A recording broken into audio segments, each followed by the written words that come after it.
जय हिंद। देखो भाई साहब, ये है हमारा इंडिया एंड इंडिया का जो फॉरेक्स रिजर्व है कभी एक हिस्टोरिक रिकॉर्ड को टच किया था भाई साहब। ऑलमोस्ट 728 बिलियन डॉलर का फॉरेक्स रिजर्व इंडिया के पास था एंड नाउ ये 688 बिलियन डॉलर तक पहुंच चुका है। ऑलमोस्ट 30 बिलियन डॉलर हम कुछ हफ्तों के अंदर गवा बैठे due to various reason. Gold का प्राइस भी भाई साहब ड्रॉप हो रहा है, हमारा रूपी भी अंडर प्रेशर है and for the first time in history हमारे prime minister Narendra Modi ji publicly आके बोल रहे हैं कि अननेसेसरी फॉरेन ट्रैवल को अवॉइड करो, अपना पेट्रोल डीजल या फ्यूल कंजप्शन को कम करो and even stop buying gold for 1 year. ये सिचुएशन को देख के तुम्हारे दिमाग में आ रहा होगा कि भाई साहब हाँ अभी तो क्रिटिकल सिचुएशन चल रहा है, लेकिन भाई ये चल क्यों रहा है, यहाँ पर हो क्यों रहा है, इतना प्रॉब्लम है यहाँ पर? या सच में इंडिया का फॉरेक्स रिजर्व में कुछ प्रॉब्लम वगैरह हो रहा है एंड क्या ये दूसरा 1991 फाइनेंशियल क्राइसिस प्रॉब्लम बन सकता है जो कि इंडिया के साथ हुआ था? आज के इस वीडियो में हम इस सब को ब्रेक डाउन करके देखने वाले हैं, तो चलो शुरू करते हैं इस वीडियो को। देखो बिफोर मूविंग भाई साहब ये फॉरेक्स रिजर्व का प्रॉब्लम क्या चल रहा है इंडिया में, हम पहले ये डिस्कशन करते हैं कि भाई साहब एक्चुअली ये फॉरेक्स रिजर्व है क्या। अगर तुम्हें ये कॉन्सेप्ट पता है तो भाई साहब कुछ मिनट तुम स्किप कर सकते हो। फॉरेक्स रिजर्व को तुम ऐसा देख सकते हो कि भाई साहब एक इंसान के पास जैसे कुछ सेविंग्स पड़ा होता है सेविंग अकाउंट में, फॉरेक्स रिजर्व भी कंट्री के लिए एक सेविंग की तरह होता है जो कि एक अकाउंट में पड़ा होता है जिसको बोलते हैं फॉरेक्स रिजर्व अकाउंट। एंड ऐसा नहीं है कि फॉरेक्स रिजर्व में सिर्फ फॉरेन करेंसी ही होता है या डॉलर होता है, नहीं, गोल्ड भी होता है, यहाँ पर स्पेशल ड्रॉइंग राइट भी होती है, IMF रिजर्व पोजीशंस वगैरह भी होते हैं और कुछ अदर करेंसी जैसे यूरो, पाउंड, येन, जो भी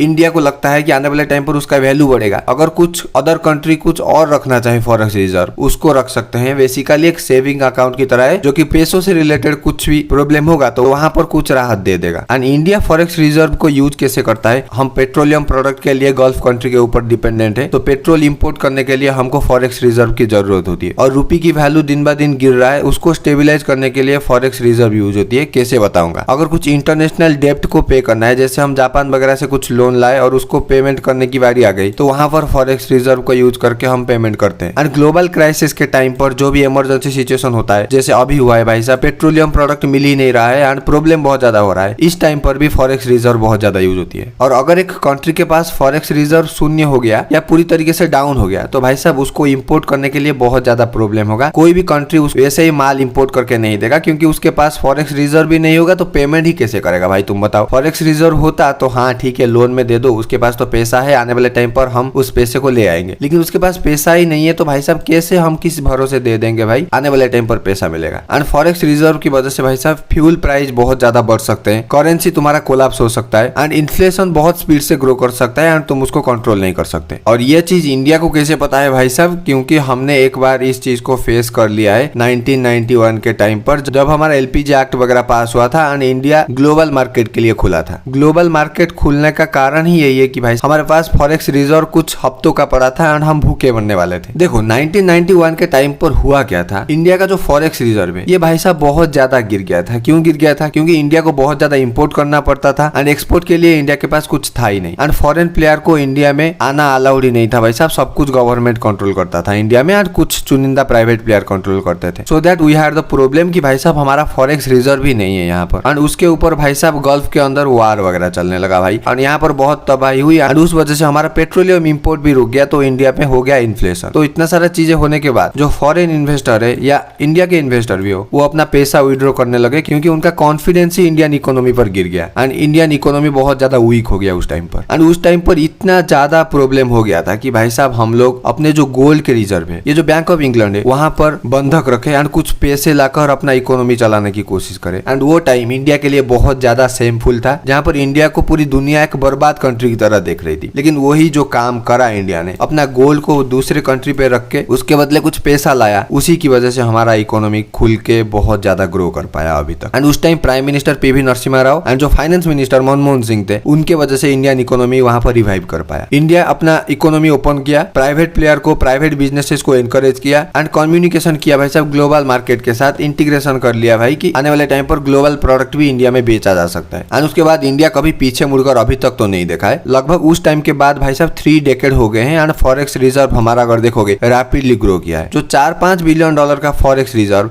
वो आज आकर 700 बिलियन डॉलर का फॉरेक्स रिजर्व में कन्वर्ट हो गया है, जो कि एक छोटी बात तो नहीं है। एंड जो 1991 में प्रॉब्लम हुआ था, उसी प्रॉब्लम का एक छोटा सा रेप्लिकेशन अभी के टाइम पर हो रहा है। गल्फ में वार चल रहा है, रूपी डाउन हो रहा है, इंपोर्ट करना मुश्किल हो रहा है, फॉरेक्स रिजर्व डाउन हो रहा है, तो एक साइकिल बन रहा है, लेकिन उतना बड़ा साइकिल नहीं बन रहा है जितना 1991 के टाइम पे बन रहा है। देखो ये तो हमने समझा कि भाई साहब इंडिया का फॉरेन एक्सचेंज रिजर्व डाउन हुआ है और ये अभी कुछ हफ्तों तक डाउन होता रहेगा, लेकिन भाई साहब क्या फैक्टर ऐसा है कि इंडिया का एक स्ट्रॉन्ग फॉरेक्स रिजर्व को हिला दिया भाई? क्योंकि अगर पूरी दुनिया में अगर देखोगे तो कुछ चुनिंदा कंट्री में इंडिया आता है जिसके पास ह्यूज फॉरेक्स रिजर्व है। हाँ, इतना बड़ा भी नहीं है कि चाइना अमेरिका को टक्कर दे सके, लेकिन इंडिया तो स्ट्रॉन्ग है भाई। पहला जो रीजन है भाई साहब ये मिडिल ईस्ट का कॉन्फ्लिक्ट। तुम्हें तो पता ही है भाई साहब, ईरान इजराइल एंड यूएस का वार वगैरह कई हफ्तों से चल रहा है एंड उसके वजह से यहाँ पर हमारा बहुत सारे वर्कर काम करते थे, जहाँ पर हमको रेमिटेंस पेमेंट वगैरह किया जाता था, यानी कि इंडिया यहाँ पर डॉलर्स कमाता था बहुत हद तक। वहां पर कुछ लोगों का जॉब चला गया और यहाँ पर पेट्रोल का तो बंद हो गया है भाई साहब। इसके वजह से इंपोर्ट करने के लिए हमको ज्यादा पेमेंट करना पड़ता है। अगर डेटा को देखोगे तो भाई साहब India 80% of the petroleum product यहीं से लाता था एंड अपना डिमांड पूरा करता था। तो अगर कुछ भी थोड़ा बहुत प्राइस बढ़ेगा तो भाई साहब हमको ज्यादा डॉलर पेमेंट करना पड़ेगा एंड ज्यादा डॉलर पेमेंट करने के लिए हमारा फॉरेक्स रिजर्व को हमको यूज करना पड़ेगा। एंड दूसरा कारण है भाई साहब आरबीआई रूपी को डिफेंड कर रहा है। देखो रूपी का जब वैल्यू गिरता है तो आरबीआई डॉलर बेच के रूपी का वैल्यू को स्टेबिलाईज करने की कोशिश करता है। एंड जब फॉरेन इन्वेस्टर्स पैसा निकालते हैं या कुछ ऐसा एक्टिविटी होता है जैसे कि इंपोर्टेड गोल्ड खरीदना, फॉरेन ट्रैवल करना, पेट्रोल ज्यादा यूज करना, तो हमारा डॉलर जो है वो ज्यादा यूज होता है एंड हमारा रूपी का डाउनफॉल होता है। तो उसको कंट्रोल करने के लिए भाई साहब आरबीआई का एक पॉलिसी है जिसके तहत आरबीआई डॉलर बेचकर रूपी के वैल्यू को कंट्रोल करने की कोशिश करता है, जिसकी वजह से भाई साहब इन्फ्लेशन इतना जल्दी नहीं होता है एंड जो गुड्स है वो इंपोर्टेड गुड्स हो या नॉर्मल गुड्स हो उसका वैल्यू ज्यादा नहीं बढ़ता है। बट इसको करने के लिए भाई साहब एक कॉस्ट इंडिया को चुकाना पड़ता है जो है फॉरेक्स रिजर्व डाउन होना। आरबीआई पैसा कहां से लाएगा भाई? फॉरेक्स रिजर्व को तो ही यूज करेगा ना भाई। तो इंडिया का फॉरेन करेंसी एसेट डाउन होता है। जस्ट 1 वीक में अभी $6 बिलियन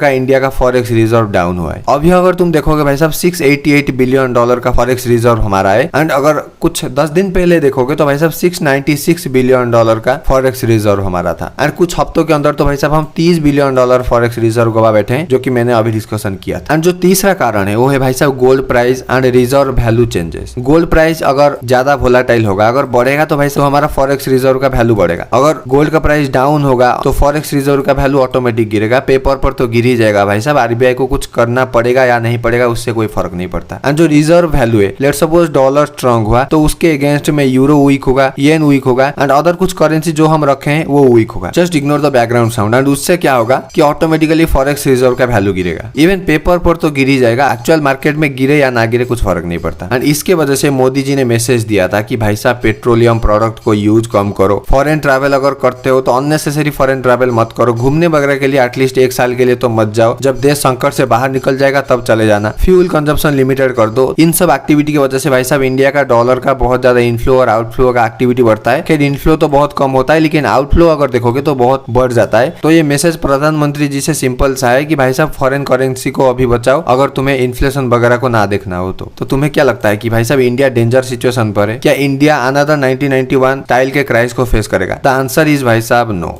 एटलीस्ट अभी तो नहीं। इवन अभी जो रिसेंटली इंडिया का फॉरेक्स रिजर्व फॉल हुआ तब भी अगर देखोगे तो इंडिया पूरी दुनिया में one of the highest forex reserve वाला कंट्री है। इस डेटा के नंबर को इग्नोर कर, लेकिन इंडिया अभी भी 4th पोजीशन पर है with the forex reserve of $488 billion.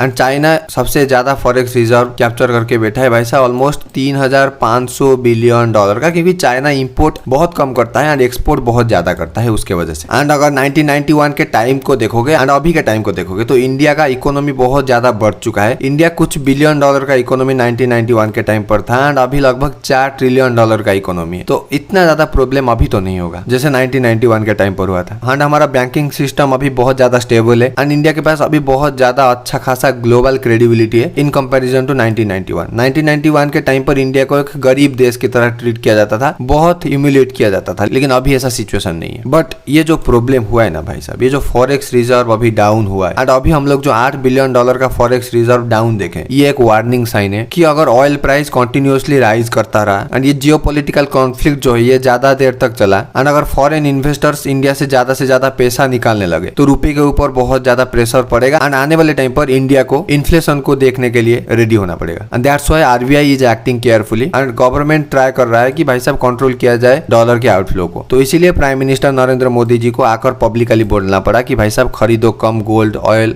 इन सबको। एंड अगर तुम देखोगे ना भाई ये सिचुएशन को, ऐसा नहीं है कि सिर्फ इंडिया इस सिचुएशन पर फंसा हुआ है, पूरा ग्लोबल इकोनॉमी यहाँ पर हिला हुआ है। जो $100 ट्रिलियन का ऑलमोस्ट ग्लोबल इकोनॉमी है, ये सब यहाँ पर फेस कर रहे हैं ये problem. The entire world is facing uncertainty right now. ये वार की वजह से भाई साहब सप्लाई चेन डिस्टर्ब होकर रखा है, पेट्रोलियम प्रोडक्ट का प्राइस बढ़ रहा है, एंड ये जो डॉलर है ये इतना ज्यादा स्ट्रॉन्ग है कि भाई साहब कई सारी इकोनॉमी को यहाँ पर अफेक्ट कर रहा है। एंड जब यूएस ने अपना फेडरल रिजर्व बैंक का इंटरेस्ट रेट हाई किया तो भाई साहब पूरी दुनिया से लोग पैसा उठा उठा कर यूएस में डालने लगे ताकि इंटरेस्ट ज्यादा मिले एंड एक सेफर इन्वेस्टमेंट ऑप्शन की तरह वो जा पाए। तो इसके वजह से भी भाई साहब एक फाइनेंशियल प्रॉब्लम पूरी दुनिया पर मंडरा रहा है। तो इंडिया का जो रिजर्व डिक्लाइन है ये एक पार्ट है एक much larger global financial battle का। इंडिया का जो फॉरेन रिजर्व फॉल हो रहा है ये क्राइसिस तो अभी नहीं है, लेकिन एक वार्निंग साइन है पूरी इंडियन इकोनॉमी के लिए कि आने वाले टाइम पर कुछ बड़ा हो सकता है अगर कंट्रोल नहीं किया जाए। एक रिमाइंडर है कि भाई साहब one of the fastest growing economy पूरी दुनिया का भी वल्नरेबल हो सकता है ग्लोबल कॉन्फ्लिक्ट के टाइम पर, ऑयल प्राइस बढ़ने के टाइम पर एंड करेंसी वार वगैरह होने के टाइम पर। इंडिया के लिए अभी रियल चैलेंज क्या है पता है भाई साहब? Growth, stability and global uncertainty को लेकर साथ में चलना है एंड हमको ग्रो करना है। एंड द डिसीजन आने वाले टाइम पर जो भी आरबीआई लेगा, गवर्नमेंट लेगा एंड इवन ऑर्डिनरी सिटीजन भी जो भी डिसीजन लेंगे इंडियन इकोनॉमी को आने वाले टाइम पर डिसाइड करेगा। तो तुम्हें क्या लगता है कि भाई साहब इंडिया अपना डिपेंडेंसी ऑयल इंपोर्ट पर कम कर सकता है, फॉरेन गुड पर कम कर सकता है और इवन रिजर्व बैंक अपना रिजर्व डिक्लाइन करेगा टेम्पररीली? कमेंट डाउन कि भाई साहब तुम्हारा थॉट क्या है। तो thank you so much for watching this video. This is Manoj this side signing off.